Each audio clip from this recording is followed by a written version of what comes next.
Zechs at C2E2 with Stephan Franck, and we're here to talk about the newest book, Sliver. I found it's like kind of tighten me up a little bit because the concept is very interesting. Can you please tell me about the concept right now about it? Of course. Silver is the continuation of the original Bram Stoker Dracula universe, and it takes place 40 years later into the noir pulp era of the 1930s. And this group of con men team up with this woman who's a vampire hunter to steal precious silver from a castle full of vampires. What could go wrong? Now, how many volumes is out of this right now? So we have 2 volumes out in print, and volume 3 will come out very soon, probably for San Diego Comic-Con. And issue 7 and 8 already out, which are part of volume 3 are part on digital and from the Dark Planet from the Dark Planet website. And so, what was your favorite character when you were making this concept? Like, what was your favorite one? You're like, oh, this is amazing. Like, just like you were researching, you're like, which one? Oh God, this is good. This is amazing. Which one was your favorite, personal favorite? So, like, the original point of view of the story is James Finnegan, who's this really fun con man, you know. So he's like, think of Robert Redford from The Sting / like the Arsène Lupin, you know, the French burglar, like that kind of a character. And he's really fun. He's a con man.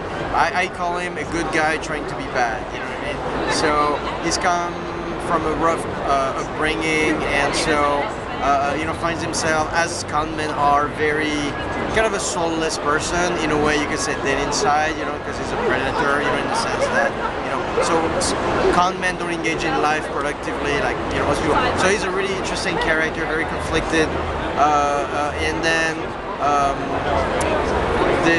the highest of the century falls on his lap, which is stealing this treasure from a bunch of vampires.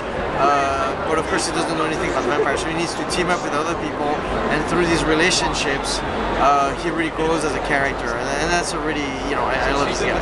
So, like, since there's so much Dracula stuff, did you add like only homages to it? Like, did you add a little Lugosi to it? Did you add a little Christopher Lee? There's so much freaking Dracula stuff. Did you feel the need to just add a tiny little homage here and there to sprinkle around this whole thing? Yeah, there's a lot of Easter eggs in the book.